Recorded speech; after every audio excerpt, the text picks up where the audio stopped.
Halo, perkenalkan, nama saya Meliana Butar-Butar. Saya merupakan peserta Latsar Angkatan 58 Kelompok 2. Dengan mengampu materi Ibu Yamnur Mahlia SST MKes, Lembaga Penyelenggara Diklat BPSDM Provinsi Sumatera Utara LPP Agro Nusantara Medan. Kali ini, saya akan membahas terkait akuntabilitas. Apa yang dimaksud dengan akuntabilitas? Akuntabilitas adalah kewajiban pertanggungjawaban yang harus dicapai. Berikut merupakan skema terkait akuntabilitas, yang terdiri dari konsep akuntabilitas, mekanisme akuntabilitas, akuntabilitas dalam konteks, dan PNS yang akuntabel. Pembahasan yang pertama, mengapa akuntabilitas itu dianggap penting? Pentingnya akuntabilitas dikarenakan akuntabilitas itu merupakan prinsip dasar bagi organisasi yang berlaku pada setiap level atau unit organisasi sebagai suatu kewajiban jabatan dalam memberikan pertanggungjawaban laporan kegiatan kepada atasannya. Pembahasan yang selanjutnya terkait konsep akuntabilitas. Konsep akuntabilitas merupakan kemampuan memahami akuntabilitas dari sisi konseptual teoritis sebagai landasan untuk mempraktikkan perilaku yang akuntabel. Yang pertama, akuntabilitas publik. Fungsi dari akuntabilitas publik ada 3. Yang pertama, kontrol demokrasi. Yang kedua, pencegahan korupsi. Yang ketiga, efisiensi dan efektivitas. Jenis dari akuntabilitas dibagi menjadi 2. Yang pertama, akuntabilitas vertikal, yang merupakan pertanggungjawaban kepada yang lebih tinggi. Dan yang kedua, akuntabilitas horizontal, yang merupakan pertanggungjawaban kepada masyarakat luas. Yang kedua, aspek-aspek akuntabilitas. Aspek yang pertama adalah hubungan, aspek yang kedua adalah berorientasi pada hasil, yang ketiga adanya reporting atau pelaporan, dan yang keempat, konsekuensi, dan yang kelima, perbaikan kinerja. Yang ketiga, tingkatan dalam akuntabilitas. Sesuai dengan skema di samping, dapat dijelaskan bahwa akuntabilitas stakeholder merupakan tanggung jawab organisasi pemerintah untuk mewujudkan pelayanan dan kinerja yang adil, responsif, dan bermartabat. Akuntabilitas organisasi merupakan hasil pelaporan kinerja yang telah dicapai. Akuntabilitas kelompok merupakan kinerja sebuah institusi, biasanya dilakukan atas kerjasama kelompok. Akuntabilitas individu merupakan hubungan antara individu dan lingkungan kerjanya, yaitu antara PNS dengan instansinya sebagai pemberi wewenang. Dan yang kelima, akuntabilitas personal, nilai-nilai yang ada pada diri seseorang seperti kejujuran, integritas, moral, dan juga etika. B. Mekanisme akuntabilitas.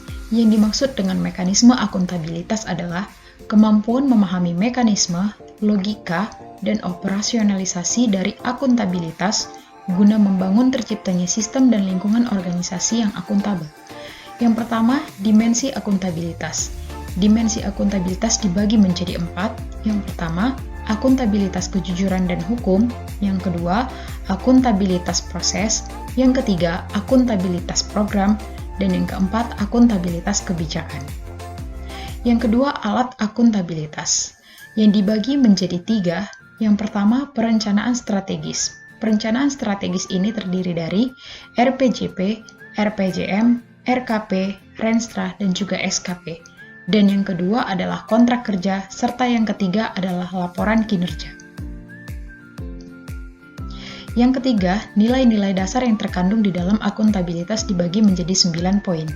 Poin yang pertama adalah kepemimpinan, poin yang kedua adalah integritas, poin yang ketiga adalah transparansi, poin yang keempat adalah tanggung jawab, poin yang kelima adalah keadilan, poin yang keenam adalah kepercayaan, poin yang ketujuh adalah keseimbangan, poin kedelapan adalah kejelasan, dan poin yang kesembilan adalah konsistensi. C. Akuntabilitas dalam konteks. Akuntabilitas dalam konteks merupakan pemahaman atas ranah dan kasus umum yang terkait dengan penerapan akuntabilitas secara menyeluruh di dalam sebuah organisasi. Di dalamnya terkandung transparansi dan akses informasi, yang kedua praktek kecurangan dan perilaku korup, yang ketiga penggunaan sumber daya milik negara, Dan yang keempat, penyimpanan penggunaan data informasi pemerintah. Serta yang kelima, adanya konflik kepentingan. D. PNS yang akuntabel. PNS yang akuntabel adalah kemampuan berperilaku secara akuntabel dalam ranah dan kasus umum yang terkait dengan penegakan akuntabilitas. Dibagi menjadi yang pertama, asas penyelenggaraan kebijakan, yang terdiri dari beberapa poin di antaranya profesionalitas, proporsionalitas, keterpaduan, delegasi, netralitas, akuntabilitas, efektif dan efisien, keterbukaan, non-diskriminatif, persatuan dan kesatuan, keadilan dan kesejahteraan, serta kesetaraan. Yang kedua, prinsip profesi sebagai ASN. Yang pertama, memiliki nilai dasar. Yang kedua, kode etik dan perilaku. Yang ketiga, komitmen dan tanggung jawab. Yang keempat, jaminan perlindungan hukum dalam melaksanakan tugas. Dan yang kelima, profesionalitas jabatan. Yang ketiga, perilaku PNS.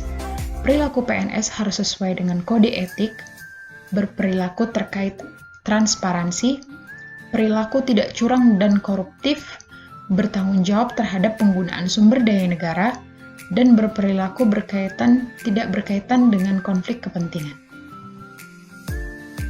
Sekian presentasi dari saya. Sekian dan terima kasih.